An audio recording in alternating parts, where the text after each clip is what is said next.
es cierto?, que somos una clínica nueva. Entonces hemos tenido la posibilidad de desarrollar nuestra maternidad como nosotros soñamos que una maternidad tiene que ser.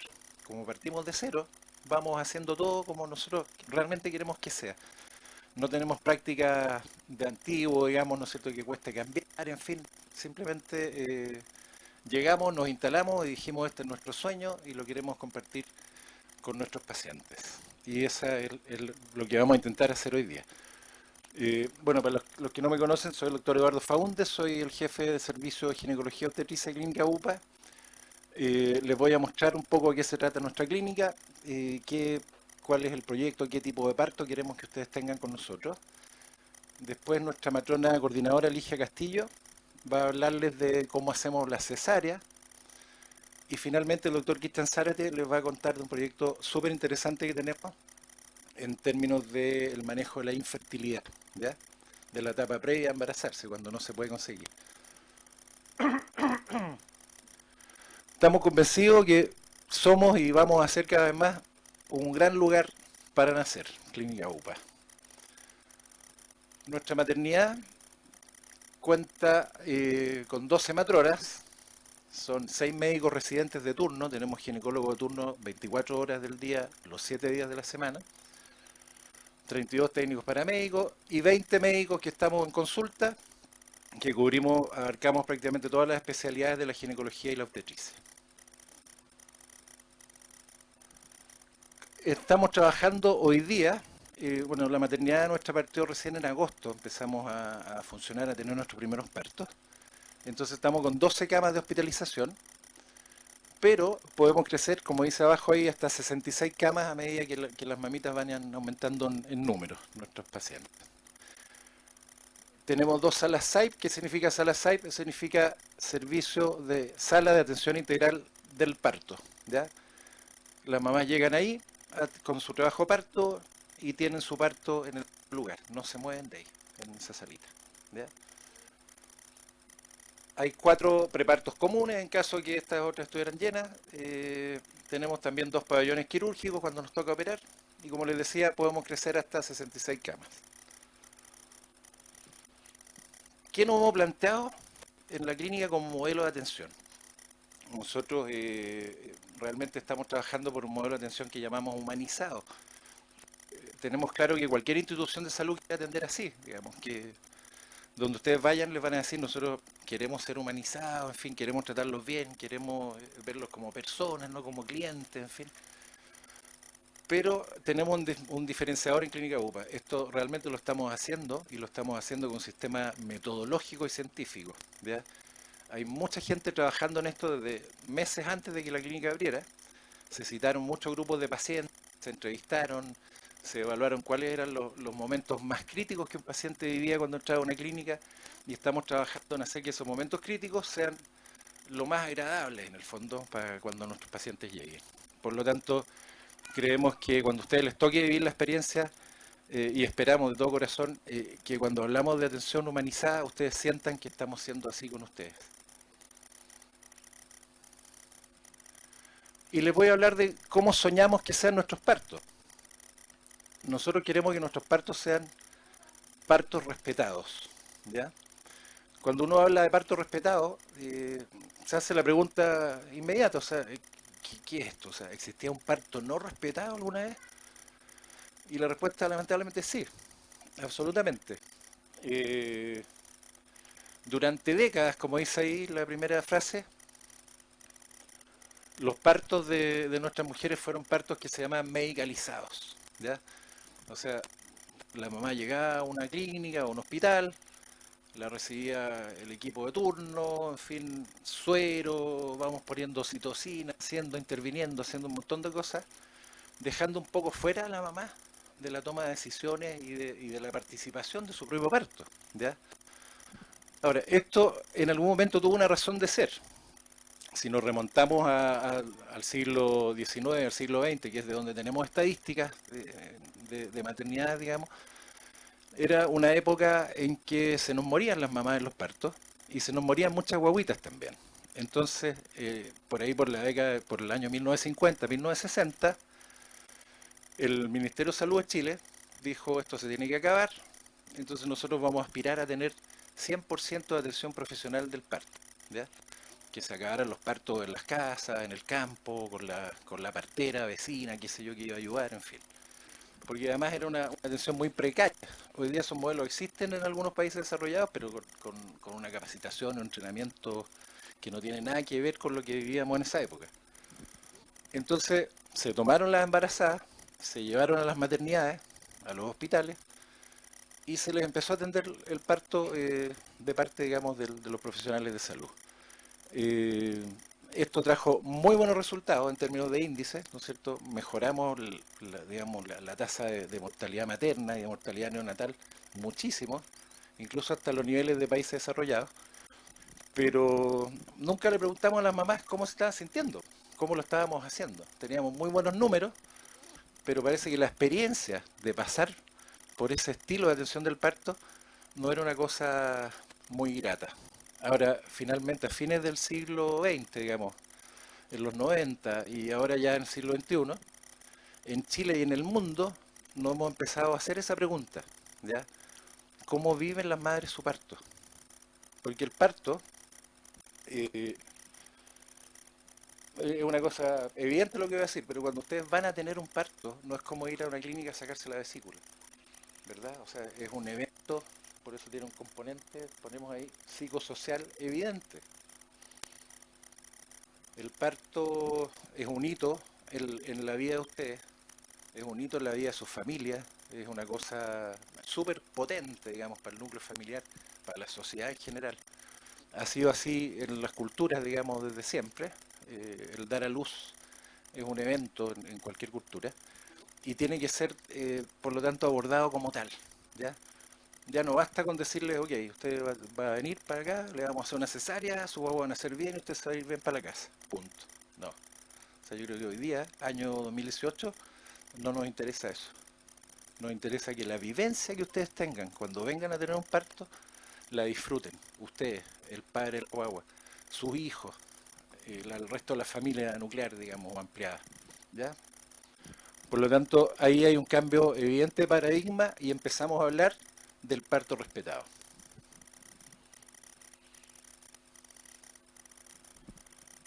Cuando hablamos de parto respetado, ¿qué estamos promoviendo? ¿Qué estamos apoyando? Primero, la cultura personal. Entonces habrá una mujer que tiene una historia en la familia que, no sé, todas tienen cesárea y no tienen ningún interés en tener un parto. Bueno, no nos gusta, pero esa opinión uno la debe respetar. Habrá otra, no sé, una mujer de pueblos originarios que el parto lo quiere tener con 8 miembros de su familia ahí en sala de parto. Perfecto, eso hay que respetarlo. O sea, uno debe, digamos, dar cuenta y hacerse cargo del background cultural que tenga cada una de nuestras pacientes.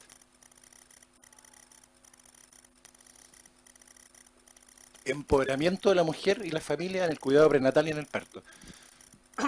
Perdón. Esto es súper importante. Uno ve con cierta frecuencia pacientes que llegan a tener sus partos, madres, y que sufren una suerte de despersonalización. O sea, me duele tanto, lo estoy pasando tan mal, que sáquenme la guagua, ya no quiero más, digamos, no es mi problema. Esto es problema de ustedes, ustedes arréglensela.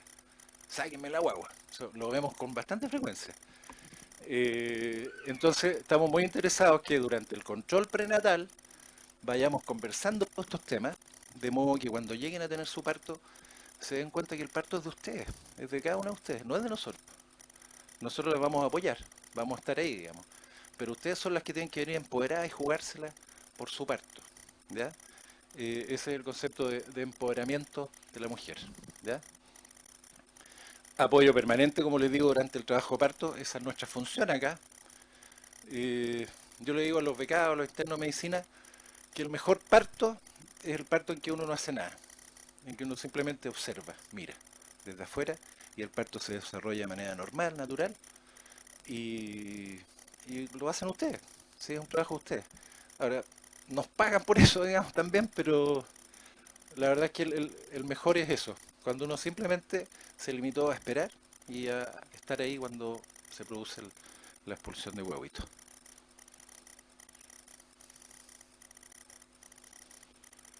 Elección de acompañantes. Durante muchos años las mujeres estaban solas en las salas de parto.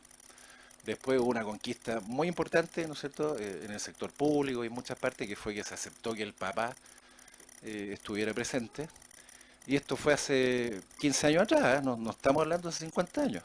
Hace 15 años atrás recién los padres, las maternidades empezaron a masivamente acompañar a sus señoras en el momento del parto. Hoy día damos la opción en Clínica UPA de que si ustedes quieren estar en el parto con su abuelo, con su tía, con su hermana, con su prima, aparte, ustedes definen, digamos, quién las va a acompañar en el momento que estén en su parto. ¿Ya? Y eso me parece de justicia básica. Y como estamos en una sala que no es un pabellón quirúrgico, se dan las condiciones para que estén acompañados todo el rato. Así que esa definición en Clínica UPA la hacen ustedes.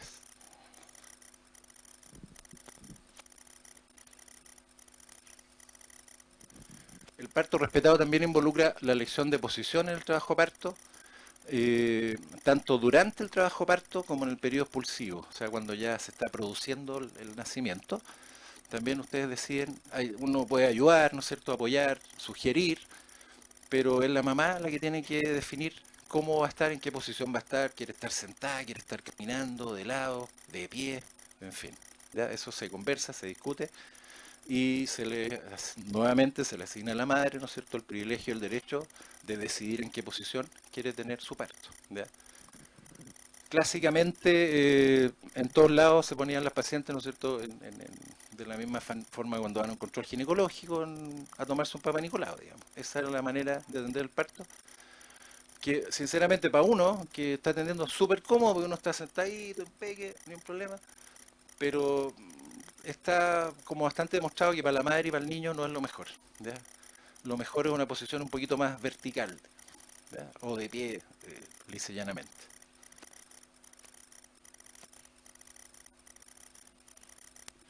Libertad de movimiento. Esto es una cosa fundamental. Cuando hablamos de parto respetado, tenemos que dejar que la madre haga lo que quiera. Quiere caminar, quiere estar acostada, quiere estar sentada en el sofá. Nosotros estimulamos que las madres caminen, ya porque eso favorece el trabajo de parto, hace que sea más rápido cuando están caminando. Ahí tenemos un tema, y se los aprovecho de contar, las que no han sido mamás probablemente no lo saben, y es que si ustedes piden anestesia, la anestesia dificulta un poquitito la deambulación, porque se duermen las piernas. Entonces, si bien hay cierta capacidad de fuerza muscular, no se sienten muy seguras caminando y aumenta el riesgo de caída, en fin. Entonces, en la práctica uno debe asumir que en el momento en que pidió la anestesia, probablemente no va a poder caminar mucho posteriormente. Entonces, por eso nosotros favorecemos también otros tipos de manejo del dolor, como los masajes, el mismo balón kinésico este que ustedes vieron. Son técnicas que hacen que el dolor sea más tolerable, de modo que podamos la anestesia ponerla ojalá lo más tardía posible, ¿ya? Para que puedan estar caminando y moviéndose y en mejores condiciones para su parto.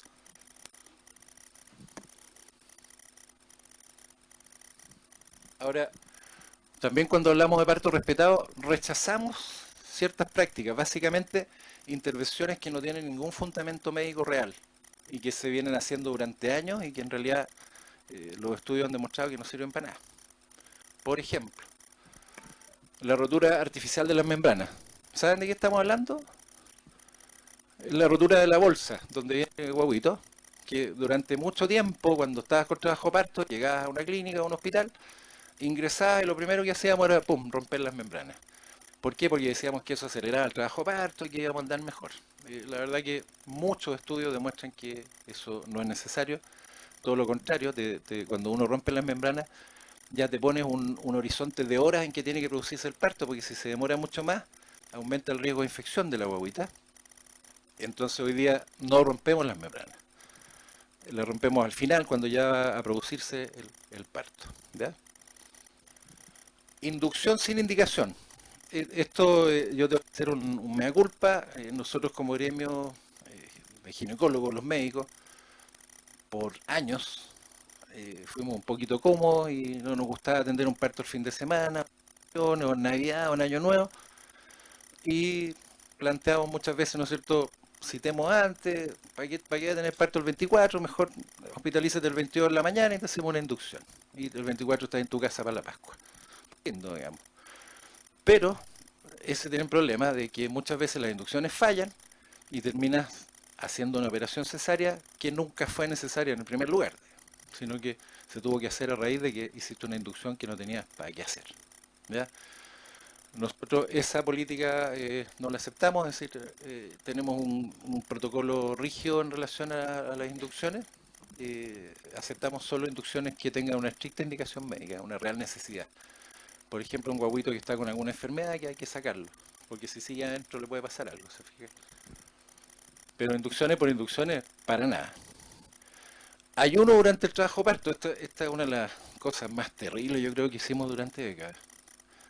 Que tú ingresabas a tener tu parto y se acabó la comida. ¿Y con qué argumento? Que en algún momento te teníamos que operar una cesárea de urgencia, tenías que estar en ayuno. Bueno, eso también te ha demostrado que es una falacia absoluta. ¿Ya? O sea, ustedes acá ingresan en trabajo parto y se van a poder alimentar. Un régimen liviano, no tenemos parrillanza a la parto, pero tenemos unas jaleitas que algo salvan, digamos. ¿Ya? Porque es verdad, o sea, en algún momento puede algo ir mal y tenemos que pasar a pabellón de urgencia, no pueden tener el estómago muy lleno, pero no es estrictamente necesario el ayuno, ¿ya? Así que se van a alimentar mientras estén en trabajo parto y se van a hidratar, que es muy importante, tomar agüita. Uso indiscriminado de oxitocina. Oxitocina es una hormona que usamos para aumentar las contracciones del parto. Como bueno, yo creo que esto viene de la historia de la obstetricia, cuando las maternidades estaban llenas de pacientes y teníamos que sacarlas rápido porque venía entrando el otro camión con embarazada, en fin, era como toda una industria de guaguas que hay que sacarlas rápido. Entonces, todas con oxitocina para que tuvieran hartas contracciones. También te ha demostrado que eso, más que ayudar o no, prácticamente daña, digamos, está bastante establecido como hacerlo peor que mejor. Entonces también tenemos erradicado el uso de la oxitocina. Uso universal de anestesia. En algún momento también se planteó que todas las mujeres necesitaban anestesia y que teníamos que tener los recursos disponibles para la anestesia al 100%. Falso. ¿Ya? Hay algunas poquitas mujeres que no necesitan anestesia durante el trabajo parto. ¿Ya? Son muy poquitas, la mayoría, en mi experiencia personal, y yo creo que la de todos los colegas de acá, muchas vienen con la intención de tener un parto natural y de mantenerse hasta el final, pero la verdad que duele bastante el último periodo del trabajo parto y la mayoría pide anestesia en esa parte. ¿Ya? Pero eso está muy bien, digamos, no hay problema. Pero el concepto de eso de que a todas ingresando en trabajo parto tenemos que poner anestesia, chao, ya no existe. Este otro tema, episiotomía.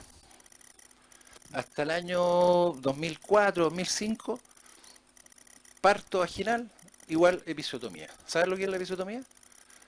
El corte que se hace en la vagina para que la guagua pueda salir más fácil, digamos. ¿Ya? Entonces, ¿cuál es la racionalidad de hacer esto? Decíamos, es un corte quirúrgico, nos cuesta mucho menos repararlo y suturarlo después que los cortes o los desgarros que puede hacer la propia cabecita de la guagua cuando sale. ¿Ya? Falso. Ese corte siempre es más grande, siempre, cuando digo siempre digo 99,9% de las veces, es más grande el corte que hacíamos que el desgarro que puede producir la cabecita de la guagua al salir. ¿Ya? Por lo tanto, también eso se erradicó. ¿Ya? Yo en mi práctica personal tengo 0% de episiotomía. Salvo la episiotomía tiene indicaciones muy precisas que tienen que ver con el sufrimiento fetal, cuando uno tiene que sacar rápido un guaguito y estás viendo que está muy apretada la cosa ahí y que está sufriendo, entonces bueno, ahí ya un bien superior uno tiene que hacer el corte. O cuando tienes que hacer por la misma razón un forceps, que tú crees que va a ser un poco, es mejor hacer una episiotomía. Pero son situaciones muy limitadas. O sea, el 99% de los partos normales no tiene episiotomía. ¿Ya? Examen vaginal frecuente. Había incluso protocolos escritos que exigían que cada una hora se tuviera que ir evaluando a la paciente en trabajo parto, haciéndole tacto vaginal, ¿ya? Viendo cómo iba la dilatación, si íbamos bien o no, la cabeza bajaba, no bajaba, en fin. La verdad que eso tampoco sirve para nada. ¿Ya? Lo único que hace es molestar innecesariamente y aumentar el riesgo de infección. ¿Ya? Es lo que llamamos el tacto por curiosidad del operador. ¿Ya? O sea, Oye, ¿cómo está la paciente? Mira, no sé, vamos a examinarla, veamos. Pa, tiene 3 centímetros. Ah, ya. O sea, no aportó nada, ¿ah? Salvo satisfacer tu curiosidad. Por lo tanto, no sirve. Eso ya no lo hacemos.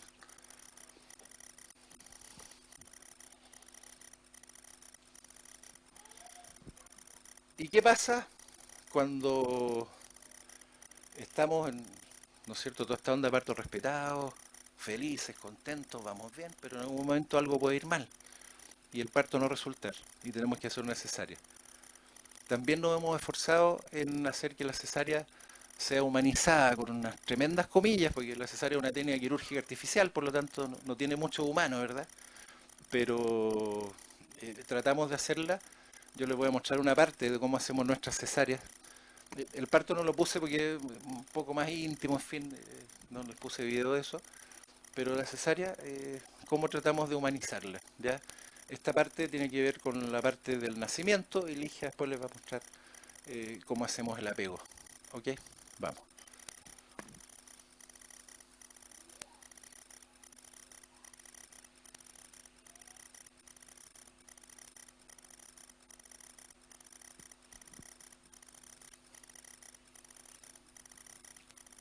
Ahí vemos que va saliendo la cabecita del bebé. Eso se hace cuando hay muchas secreciones nomás, de aspirarle. Porque a diferencia del parto, en la cesárea, porque en el parto, cuando el huevito nace, se aprietan sus músculos y cuando uno ve que está saliendo la cabecita, va botando líquido por la nariz y por la boca. Entonces, cuando pega su primera respirada, tiene los pulmones secos. Eso no ocurre en la cesárea.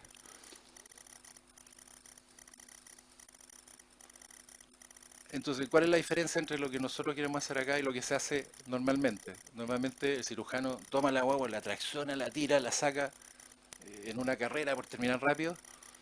La verdad que acá dejamos que vaya saliendo espontáneamente. Y eso la madre puede ir mirando cómo van haciendo su hijo. ¿Verdad? Le pedimos al papá que le sujete la cabecita, la levante y vaya observando. Si el recién nacido está bien, tenemos todo el tiempo del mundo para que nazca. No hay ningún apuro.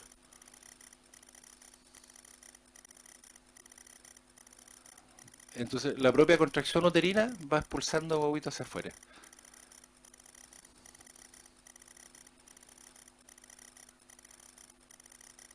Significa que nadie se apuró a ligar el cordón, en fin. Todo tranquilo.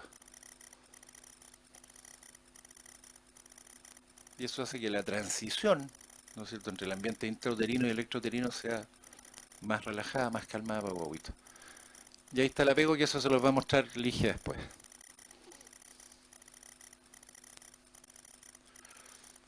Bueno, estas simples medidas que estamos adoptando tienen que ver con la forma de hacer las cosas, no ningún costo adicional, son prácticamente gratis todas.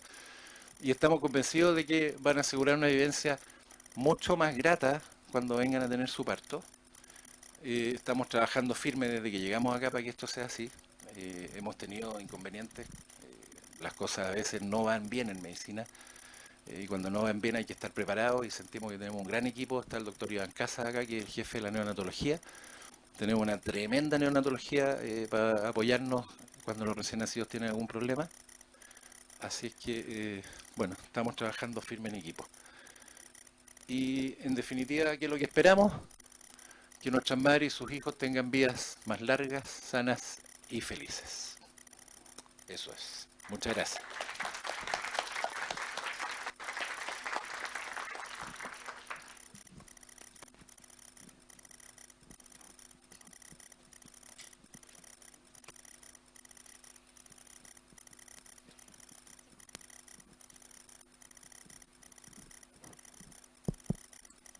Hola, buenos días a todos y a todas y a todes. Mi nombre es Ligia Castillo, soy la matrona coordinadora de la clínica del Servicio de Ginecología, Obstetricia y Neonatología de acá. Y como decía el doctor Faunde, yo les voy a hablar muy cortito, más que nada varias imágenes para que se les quede un poquito en la retina lo que estamos tratando de hacer acá, sobre cómo hacemos las cesáreas acá, ¿ya? O cómo queremos que sean y estamos trabajando para que así sean, ¿ya?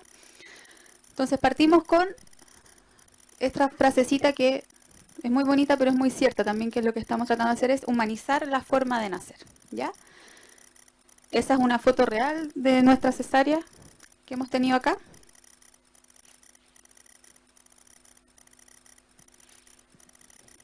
Entonces, mucho se ha hablado y ustedes deben haber escuchado, y lo mismo que estaba hablando el doctor también, de parto humanizado, parto personalizado, parto respetado, plan de parto. ¿Han escuchado todas esas frasecitas en algún momento, cierto?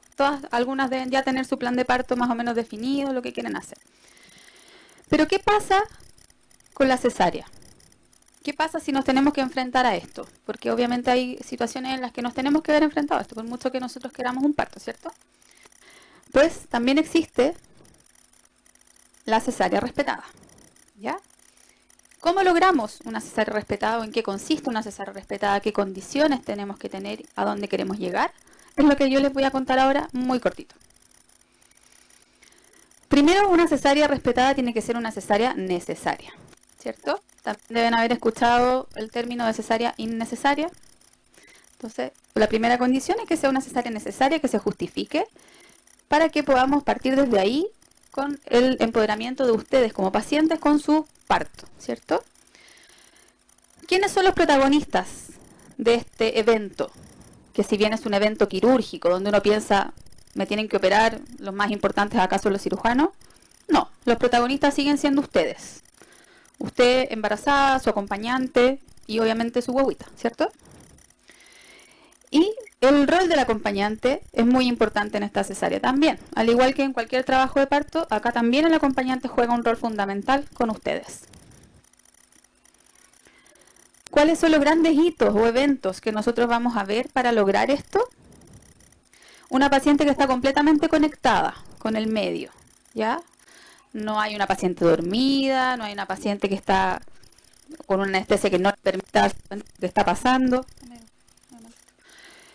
Entonces está conectada con el medio, sabe lo que está pasando y está pendiente de lo que está pasando. Tenemos un ambiente tranquilo, ¿ya? El pabellón, si bien tiene lámparas, tiene muchas máquinas, muchas cosas, tratamos de que en ese momento sea un ambiente lo más tranquilo posible, que tenga luz lo menos posible, ya solamente la luz del área quirúrgica que va a manejar el médico, lo demás está todo en oscuridad. La música que ustedes quieran tener, si es que quieren tener música, o silencio si es que ustedes quieren tener silencio. El acompañamiento, tal como hablábamos antes, el rol del acompañante acá es fundamental.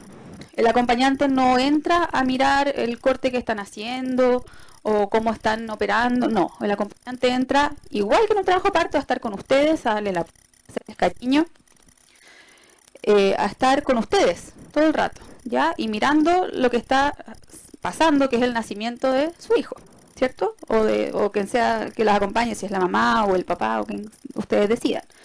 Partiendo de ahí también, el acompañante que está con ustedes es la persona que ustedes definan, ¿ya? Se hace pinzamiento tardío del cordón umbilical, que esto tiene una serie de beneficios tanto como para la mamá como para la guaguita. Siempre que el recién nacido lo permita, que no tenga ningún inconveniente, ningún problema, se realiza.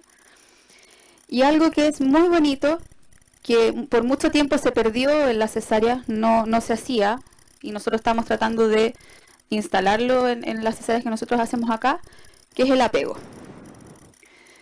¿Cómo hacemos el apego acá en las cesáreas?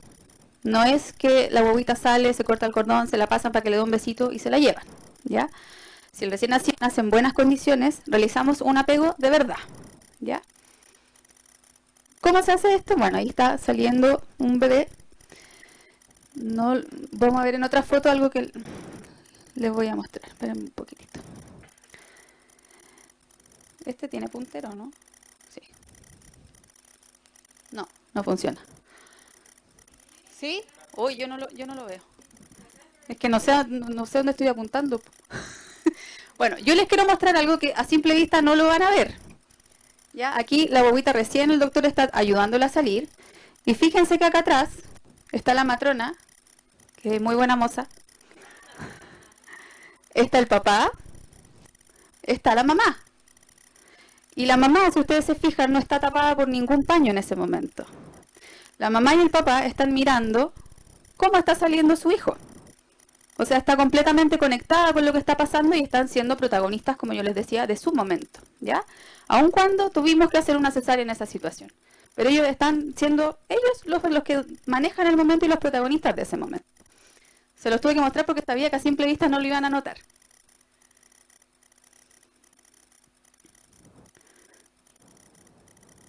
Ahí. Bueno, ahí está, esa iba más atrás, porque ahí está recién saliendo solita la Mariana.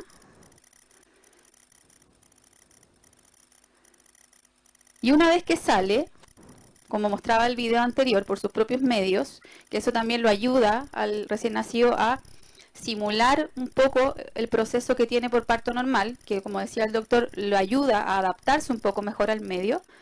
Después que ya logró salir, por debajo de todos los paños que están ahí, los paños quirúrgicos, se pasa al recién nacido sin cortar el cordón aún, se pasa y va reptando hasta llegar al pecho de la mamá.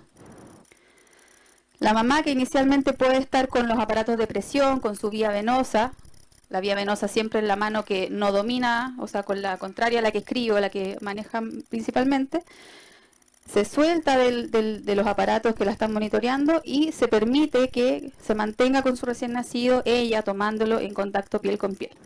Y ahí también el papá involucrado, por supuesto.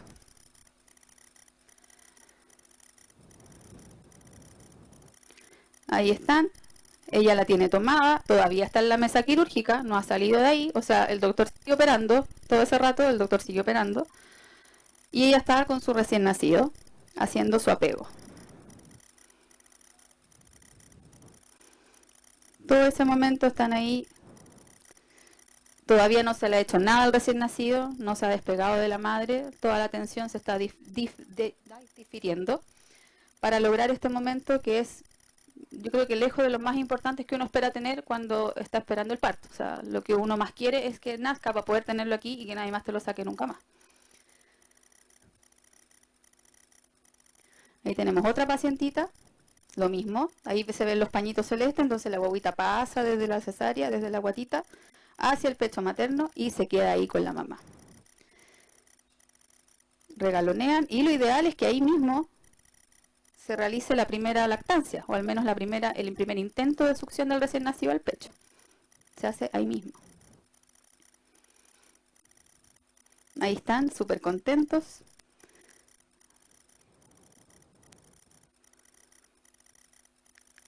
Eso es lo que yo les quería contar. La verdad que más que hablar es que ustedes lo vean, entiendan un poco que tratamos de hacer las cosas distintas y que obviamente todo esto en beneficio y de nuestros niños que van a estar adelante. Entonces, para terminar con una frase de un obstetra francés muy conocido para nosotros, muy respetado, que dice que para cambiar el mundo, primero tenemos que cambiar la forma de nacer. Eso lo dice Michel Odant. Así que esperamos que todas ustedes vengan a tener sus bobitas con nosotros, los vamos a estar esperando con los brazos abiertos. Y nada, pues esperamos que les guste todo lo que tenemos planificado y lo que queremos ser nosotros. Muchas gracias.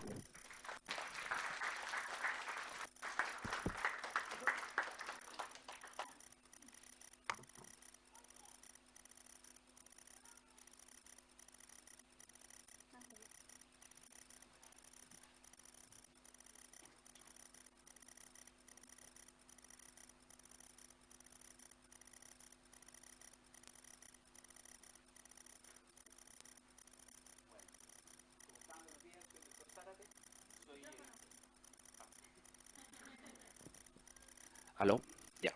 Buenos días, yo soy el doctor Zárate, soy ginecólogo y jefe de la unidad de medicina reproductiva de Clínica Bupa Santiago. Eh, la parte mía un poco nos va a llevar hacia atrás, ya no en el tema del parto, sino que en el tema de cómo se origina todo esto. Eh, por eso pusimos Clínica Bupa, un gran lugar para gestar una familia también. ¿Por qué no?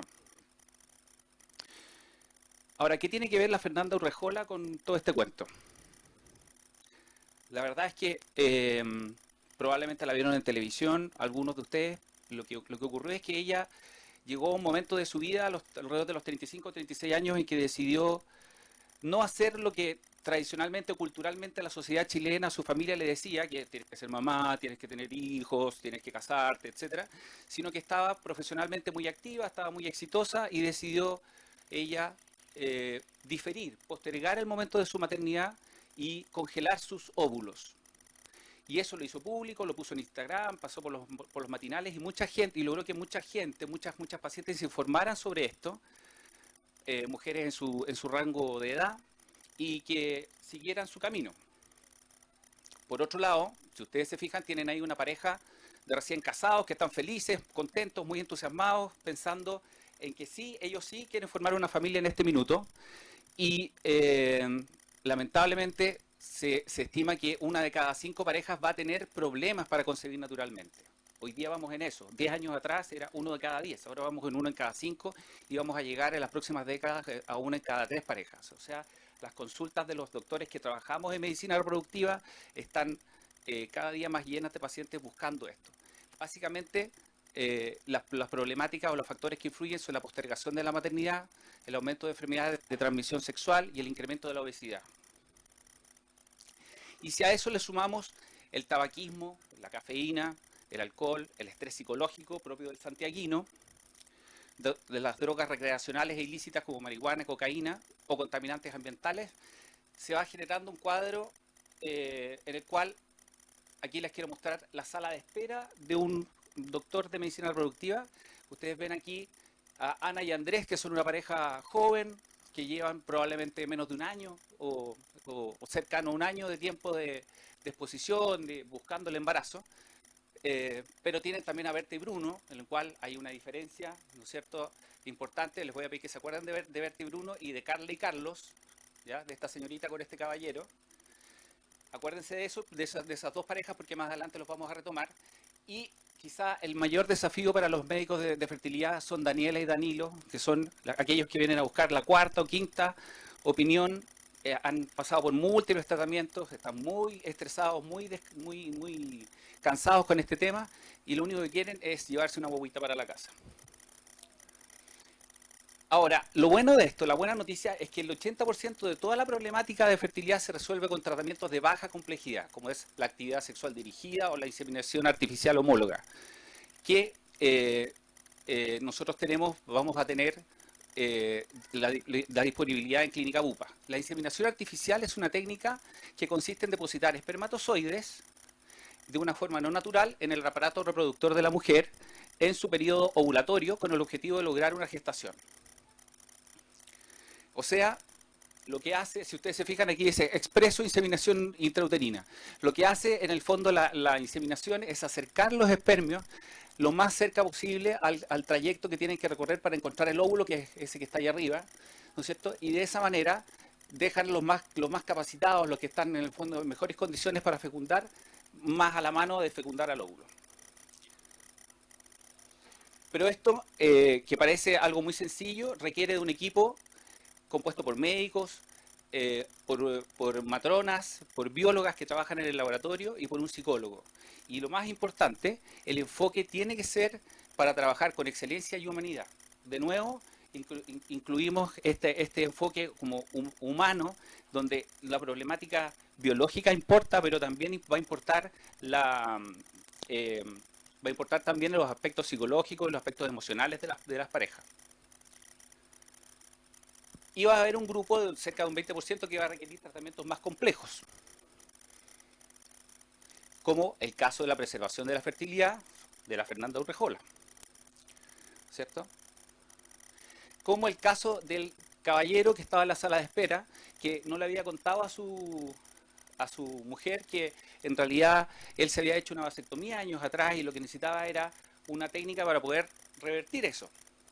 Una técnica que va a requerir de un andrólogo, que es un especialista, un urólogo especialista, para poder reconectar estos conductos diferentes que están ahí seccionados. Otra problemática es la problemática de la señora Berta, que estaba ahí arriba, ¿no es cierto?, que en realidad es una paciente que es harto mayor de 40 años, probablemente sus reglas están empezando a terminarse. Y si ustedes se fijan, ella puede ser candidata a un plan de ovodonación o de donación de óvulos, lo cual es una mujer donante de unos 20, 25 años, dona sus óvulos para que esta paciente se pueda embarazar. Y en ese sentido, lo que hizo Clínica Bupa es hacer una alianza estratégica con este grupo que se llama SG Fertility. Ellos son un grupo, una empresa, en el fondo de origen norteamericano. En Norteamérica son cerca de 25 centros que realizan, para que ustedes tengan una idea, la cantidad de ciclos de fertilización asistida que se hacen en Chile en un año, los hace solo el SG Fertility en Estados Unidos. ¿Ya? Son un grupo que tienen una clínica de 1.200 metros cuadrados en Vitacura, que en realidad poseen la tecnología y el recurso humano y el trato humanitario que a nosotros nos gusta, que es compatible con lo que nosotros hacemos acá. Y, por ejemplo, aquí tienen ustedes una bióloga que está usando un micromanipulador, que son estas dos agujas que están aquí, que les permite manejar los gametos. En la in vitro lo que esencialmente se hace, en la fecundación in vitro lo que esencialmente se hace, se realiza la fecundación en el laboratorio y se transfieren los embriones resultantes a la madre.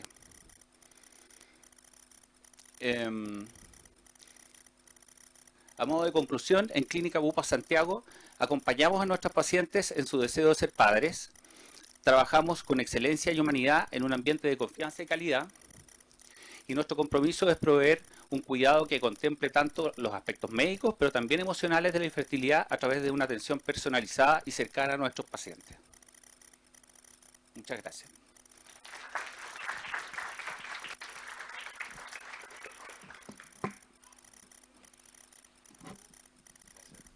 Bueno, esto era lo que queríamos contarles el día de hoy. Una vez más agradecemos que nos hubiesen acompañado en esto y les ofrezco la palabra, pues, al que quiera opinar, preguntarnos algo, encantados de resolver sus inquietudes.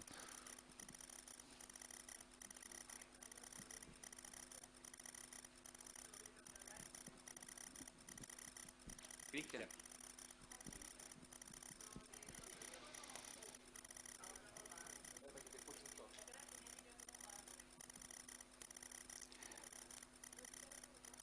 Repite para que todos escuchemos. Cuando uno dona óvulos a alguna mamá que no pueda tener, la carga genética, ¿cómo va ahí? Mira, lo que sabemos hoy día es que la pregunta va orientada a que la madre, la madre que en el fondo va a incubar, va a gestar. Es que mi pregunta, yo sé que hay bancos, que hay mujeres que venden sus óvulos y puede ser una forma de tener óvulos, pero por ejemplo yo, que en este caso hoy día estoy embarazada, el día de mañana le quiero donar a alguna prima que yo sé que le cuesta hoy día tener hijos, ¿hay ¿es beneficioso que tengamos esta relación sanguínea o puede ser de cualquier persona? ¿Cómo funciona eso?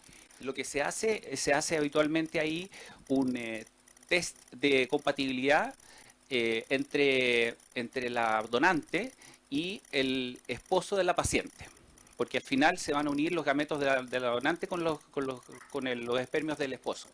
Entonces se hace un screening de enfermedades genéticas, que son cerca de 500 enfermedades genéticas, y se busca justamente seleccionar a aquella donante que no tiene los mismos marcadores que el esposo. Y de esa manera, en el fondo, te ahorras ese problema. Y mi otra pregunta, familiarmente tengo muchos casos de embarazo in vitro. La probabilidad del resultado en Clínica UPA versus otros, tengo una prima que estuvo años, se gastó la vida, finalmente tuvo gemelos, pero el proceso fue larguísimo y doloroso también. Sí, sí. Mira, lo que no dije es que el grupo de SG Fertility que está asociado con nosotros maneja niveles tecnológicos súper adecuados y de acuerdo a los estándares internacionales y tiene muy buenos resultados en términos de tasas de embarazo.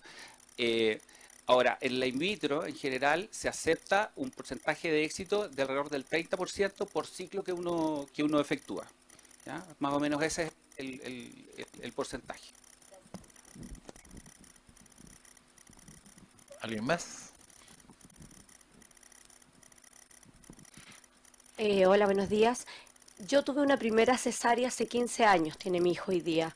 ¿Cuál es la probabilidad de tener un parto natural hoy día que sea exitoso? ¿Cuál es el porcentaje más o menos? 94%, tal cual.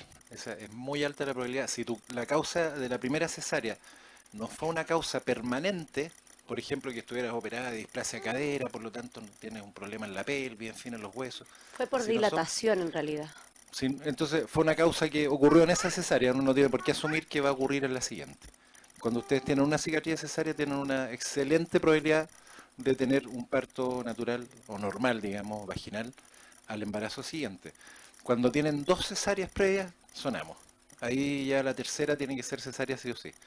Porque el riesgo de rotura de la cicatriz con las contracciones ya es muy alto y es inaceptable. Pero el riesgo que existe de rotura de cicatriz con una cicatriz previa es muy bajito. Es prácticamente igual al riesgo que tiene el útero de romperse mientras esperas que te hicieran la cesárea. No sé si me entienden. No hay diferencia entre que te vamos a hacer un parto o una cesárea para efectos de que se pueda romper la cicatriz. Da lo mismo. Entonces, en esta clínica sometemos a trabajo parto si las pacientes quieren y están de acuerdo cuando tienen una cesárea previa. Tienen muy buenas opciones. Bien.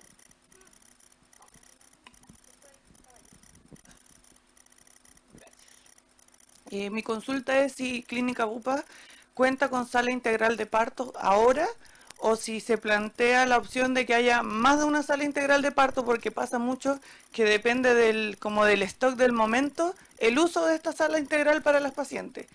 Y mi otra pregunta es que para que exista un parto humanizado, bueno, entre lo que uno va leyendo, estudiando un poco en el proceso, tiene mucha relación con cuando uno conoce a la matrona o al matrón. Y si existe un protocolo en Clínica Bupa de cuándo uno comienza ese proceso, que tiene que ser muchísimo antes de las 37 semanas en que generalmente se da en las clínicas, para que haya una conexión real, porque en el fondo el trabajo integral se va a dar entre la paciente y el matrono o matrona. Y luego el doctor llegará, claro, al momento de la expulsión del bebé en el fondo. Pero ¿cuándo se va a dar ese proceso? O si Clínica Bupa tiene un protocolo como de parto humanizado, como en papel, como que uno pueda leer como paciente, que pueda estudiarlo y que pueda uno tachar y decidir qué cosas quiero y qué cosas no quiero en el fondo. Siempre obviamente adecuado que la realidad pueda cambiar en el momento. Con respecto a las salas de parto integral, nosotros, como presentó el doctor, tenemos 2 que sí están funcionando en estos momentos, ¿ya? Adicional a eso están los box de preparto y están las salas de hospitalización. Entonces la paciente pasa a la sala integral de parto cuando ya está con un trabajo de parto instalado y ahí se ocupa la sala. Y ahí hace todo el resto del trabajo de parto completo. Entonces habitualmente va teniendo una rotación esa sala. Con las 2 que tenemos hemos andado bien hasta el momento. Ya sobre el plan de parto, nosotros estamos trabajando con los protocolos escritos, pero por de pronto cada paciente trae su plan de parto, lo que ella quiere, lo que no quiere. Nosotros lo revisamos en conjunto y lo asumimos, obviamente, como usted misma dice, con las variables que pueda tener en el momento, dadas situaciones particulares. Eso es lo que podemos decir de eso hasta el momento. Mira, yo quiero tomarme de eso porque me parece excelente tu pregunta, porque además nos deja trabajo. Nosotros tenemos harto trabajo documentado en papeles, digamos, pero está medio disperso y no está disponible en la página web. Entonces creo que es una muy buena iniciativa, vamos a tenerlo disponible ya como más estructurado, ¿no es cierto?, como nuestro protocolo de parto respetado para que ustedes lo puedan leer. Me parece estupendo tu aporte. Gracias. Ah, y lo de la matrona, mira, en el fondo depende de cada paciente. Eso no lo tenemos estrictamente protocolizado. Hay pacientes que desde el principio tú sabes que van a ir a cesárea y el rol de la matrona en ese contexto no es tan importante durante todo el control prenatal, por ejemplo, alguien que tiene 2 cesáreas previas. Entonces esa paciente va a conocer probablemente a la matrona al final. Otra paciente que está involucrada con su parto, que quiere conocerla, facilitamos todo para que la conozca cuando ella quiera, digamos. Eso depende un poquito de caso a caso.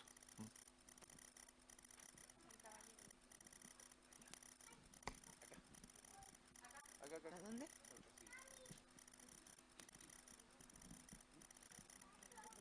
Muchas gracias por las presentaciones, estuvieron realmente todas muy entretenidas. Yo quiero hacer una pregunta en base a una pregunta previa. Mire, recién una persona acá de la audiencia dijo que había tenido un hijo hace 15 años y luego le preguntó por probabilidad de parto normal, sin ponernos muy específicos con respecto al rango de edad. A mí me llamó bastante la atención que usted dijera 94% de probabilidad de tener una guagua con parto normal con una persona que ya fue madre hace 15 años. En un caso promedio, no sé, eso uno podría decir que es una edad avanzada. Entonces la pregunta en el fondo es si es que realmente existe una edad óptima para tener bebés o eso es un mito. Porque por ejemplo, el 94% de lo que usted dice es altísimo. De hecho, es prácticamente... Sí, yo vomité Claro. porque es lo que sabemos de los estudios, digamos. ¿Ah? De los estudios de grandes poblaciones, con una cicatriz cesárea hay casuísticas que 94% tienen parto vaginal posterior. Súper buena tu pregunta también, pues. Es pregunta de discusión en congreso, en fin, no hay una respuesta. ¿Cuándo es la edad óptima? Mira, y esta es una respuesta basada en experiencia personal. Yo ya tengo 20 años de ginecólogo. En el fondo es opinión, más que... Exactamente, y es lo que te voy a plantear. Yo creo que el momento óptimo para ser mamá es cuando la mamá quiere. Ese es el momento. Es decir, llega a mi consulta una paciente que tiene 43 años, que conoció el amor de su vida y que no tuvo hijos antes y quiere ser madre. O sea, ¿cómo le va a negar la posibilidad a esa paciente? Tiene que... Vamos adelante, digamos. ¿Te fijas? Definiendo riesgos. Ahora, yo creo que tu pregunta va, ¿cuándo ya se pone muy riesgoso ser Claro, mamá? exactamente. Desde el punto de Mira, vista antiguamente, probabilístico, está hasta en los libros, a mí me da vergüenza decirlo, pero sobre los 35 años, las madres se llamaban gestantes añosas. O sea, súper ofensivo. Llega alguna de ustedes de 37 y dice, usted es una gestante añosa. O sea, chao, no me vaya a ver nunca más, po. Te cambian de médico al tiro. Porque los tiempos han cambiado, ¿te fijas? Y por lo tanto hemos adquirido más experiencia. Antiguamente pensábamos que los embarazos sobre los 35 eran súper complicados y había un montón de problemas. ¿Por qué? Porque teníamos 2 embarazadas sobre 35 en el año. Entonces, una con problemas, la otra no, ya nos da una tasa de 50%, ¿te fijas? Hoy día tenemos mucha población embarazada sobre los 35 años y también bastante sobre los 40 y nos hemos ido dando cuenta que los riesgos no eran tantos como pensábamos, ¿te fijas? Y son acotados. Entonces, si tú me haces una pregunta así de dura, digamos, yo te diría hasta los 40, 38, 40 años es una buena edad para todavía seguir intentando ser mamá. Ahora, si no has sido madre y tienes más de 40, vamos. O sea, los riesgos son acotados. Siempre, la mayor de las probabilidades es que todo salga bien. O sea, siempre hay más de un 50% de posibilidades de que todo vaya bien, independiente de tu edad. Además, acoto el hecho de que haya sido mamá hace 15 años o hace 20 años, tampoco nos va a decir mucho porque esa primera experiencia de maternidad puede haber sido cuando ella era muy joven, a los 18, a los 20 años. Entonces, si uno dice 15 años después, una paciente que tiene 35 años, 33 años, 37 años, o sea, todavía está súper joven, súper activa, entonces no nos dice mucho el tiempo que haya sido madre hacia atrás, tampoco. Eso. Hola, sí. Bueno, no sé si me estoy adelantando realmente o si esta información la darán más adelante, pero en cuanto a planes o en cuanto a aranceles en costo como tal, esa información, ¿dónde o en qué momento se puede adquirir? Si, por ejemplo, estoy viniendo ya a consulta acá, ¿cómo es ese proceso? Hay una oficina de presupuestos que está muy cerca acá, afuera. La pusimos hoy día acá. No, funciona ahí y cuando tú quieras te puedes acercar, independiente de la etapa de tu embarazo. Puedes ir a hacer la solicitud.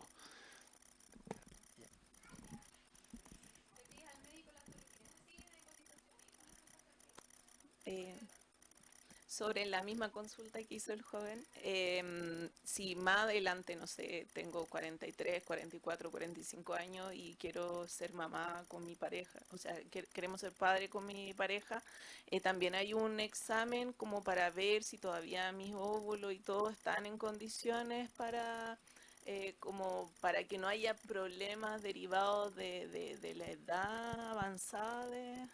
¿Hay alguna opción?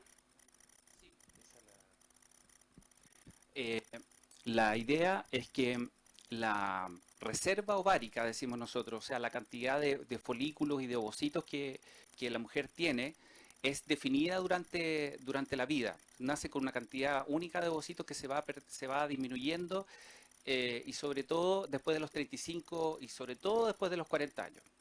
Entonces existen formas de evaluar la reserva ovárica a través de exámenes de sangre. Hay un examen de sangre que realizamos acá en Clínica Bupa que se llama hormona antimileriana, pero también hay evaluaciones ecográficas a través del conteo de folículos antrales o medición de ciertas hormonas como la FSH y estradiol que nos van en el fondo orientando globalmente cómo está la reserva ovárica de la paciente en cuestión.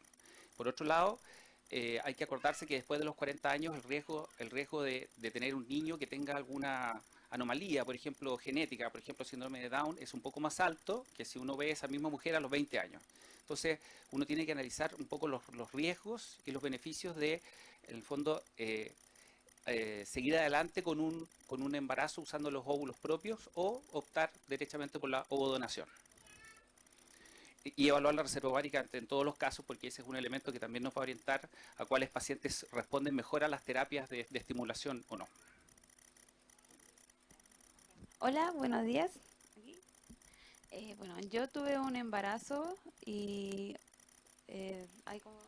tuve una enfermedad en el embarazo, tuve una colestasia intrahepática y me tuvieron que inducir el parto. Si yo quiero tener otra guaguita, me dijeron que me iba a dar lo más probable la misma enfermedad, pero también me tendrían que inducir el parto cada vez que yo quisiera tener guagua. Mira, si tu pareja es la misma en el próximo embarazo, claro, hay un riesgo de que se repita la colestasia. Y si la colestasia es severa, tiene signos de severidad, el embarazo hay que interrumpirlo a las 38, 37, 38 semanas. Entonces, la forma más óptima es hacerlo a través de una inducción, si es que se te repite. ¿Ya? Y esa colestasia que se da, ¿por qué da? Porque a mí nunca me explicaron por qué me da, solo que me da y que se me quita cuando expulso la placenta. La colestasia es una enfermedad muy especial, digamos, tan especial que hay 2 países en el mundo donde existe, que es Chile y Suecia. ¿No? Nadie tiene mucha idea por qué. Algo en Finlandia también, en los países del norte de Europa.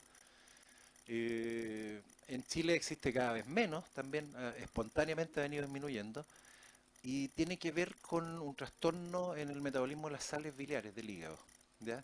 Entonces aumentan las sales, los ácidos biliares en la sangre, y eso puede generar problemas con la circulación placentaria, puede generar contracciones del útero muy intensas que asfixian la guaguita, ¿ya? Entonces por eso que no nos gusta esperar mucho, cuando ya tenemos un huevito que está maduro, que sabemos que está bien, que ya puede vivir bien afuera, 38 semanas, o sea, casi de término, preferimos sacarlos, ¿te fijas? Porque adentro les puede pasar algo con esta colestasia, ¿ya? Pero es una enfermedad que tiene su origen en el hígado. No tenemos, ya no vamos a saber por qué, porque yo creo que de aquí a unos años más probablemente no va a existir y va a desaparecer, así como llegó, se va a ir y no supimos por qué. Las teorías tienen que ver con la alimentación, básicamente. Que hay algunos factores compartidos de alimentación de Suecia y Chile, digamos. Yo no sé cuáles son, pero dicen que por ahí puede ir la cosa.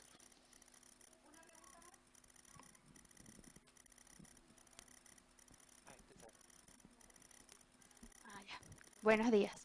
He investigado un poco en internet, como lo hacemos muchas embarazadas, y he visto algunos trabajos de parto natural, como por ejemplo el parto en agua.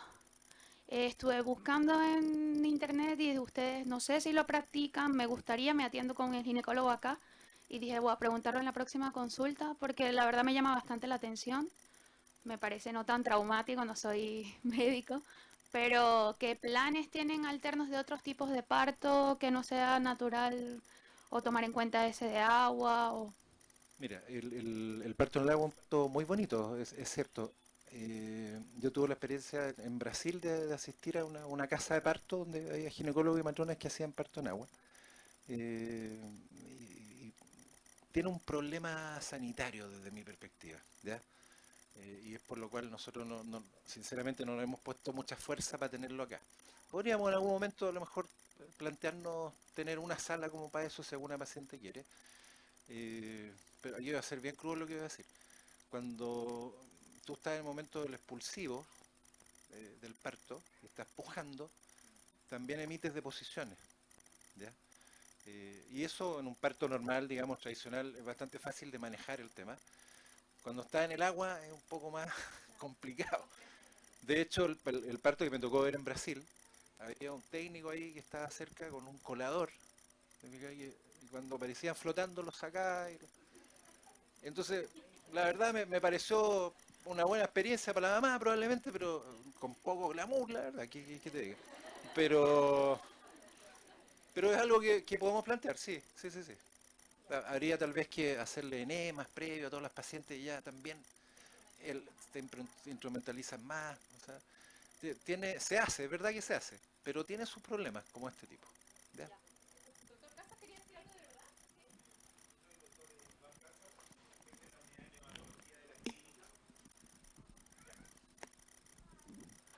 Soy Iván Casas, jefe de la unidad de neonatología de Clínica Bupa. Quería contarle un poco y agradecerle la presencia a todos ustedes y contarles que tenemos una unidad en el equipamiento, en infraestructura, en personal de punta. Pero la verdad que eso no tiene ninguna gracia porque lo ofrecen todas las clínicas grandes de Santiago y del país. Lo que sí puede ser novedoso y que es interesante es que estamos embebidos de incorporar estas nuevas acercamientos a la relación del médico con el paciente y en este caso con el recién nacido en su atención. Y como decía Ligia, como decía el doctor Faunde, ligamos el cordón después de los 30 segundos, ojalá hasta los 60, hacemos túnel, estamos tratando de hacer apego inmediato y prolongado, estamos fomentando el inicio de la lactancia materna a los 30 segundos, dentro de los primeros 30 minutos digo. Estamos intentando hacer alojamiento conjunto de las madres, no tener en sala cuna a los pacientes. En los pacientes que se hospitalizan, tener puertas abiertas para la lactancia materna y fomentar estrechamente la lactancia materna. Así que la verdad, los deltas en favor o en nuevos que estamos entregando se refieren a estos puntos pequeños, pero que ya van a hacer una gran diferencia en el futuro de ustedes como personas y de sus hijos en la relación que van a tener ustedes con ellos. Así que en infraestructura, personal y equipamiento estamos como en todas las clínicas, pero queremos ser diferentes en estos otros detalles que estamos agregando. Así que le agradezco la presencia y cuando tengan su bebé lo vamos a atender con todo cariño.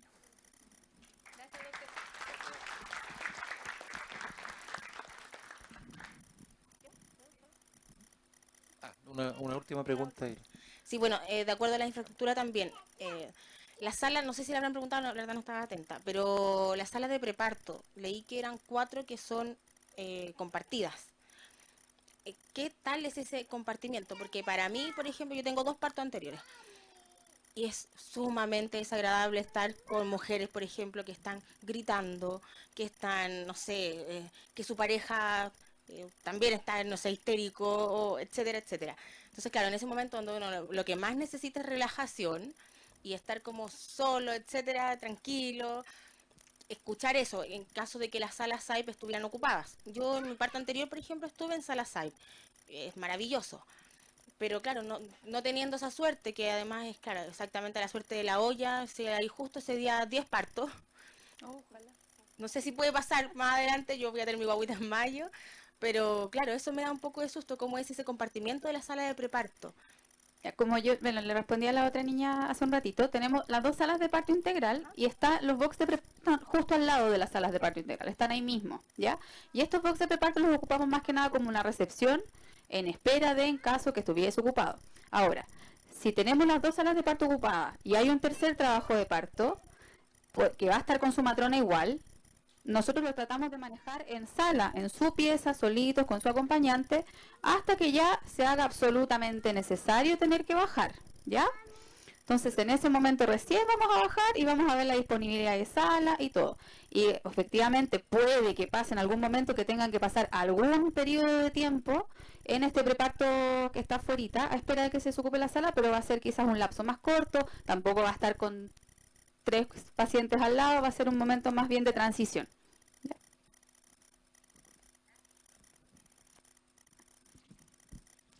Muy bien, con esto concluimos entonces. Muy agradecido de su interés. Bueno, tengo oficina en el 2.º piso y en el 6.º piso. Si tienen cualquier duda o cualquier cosa, las pueden hacer llegar directamente a mi oficina o a través de la página web. Encantado de responder. A una consulta.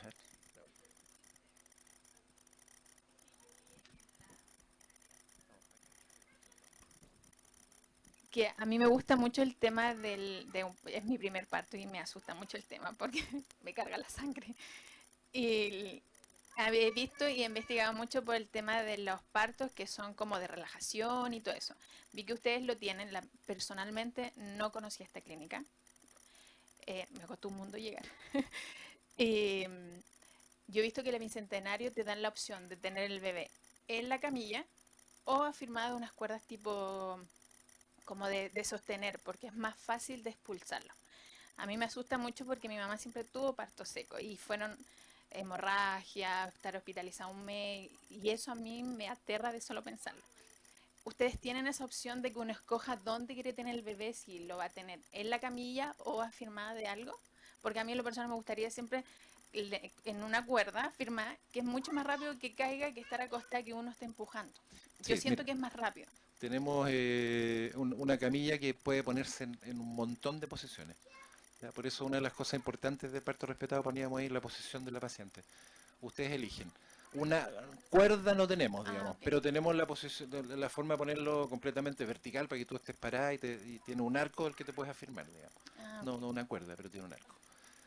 Lo otro que yo no lo dije porque favorecemos mucho el parto, pero nosotros también respetamos el privilegio de la madre de decidir la vía de su parto y tenemos como causa de cesárea, digamos, aceptada, lo que llamamos el requerimiento materno. O sea, si alguna de ustedes por alguna razón no quiere tener ningún parto y decide que quiere una cesárea, eso lo aceptamos, ¿ya? No lo favorecemos, pero lo aceptamos.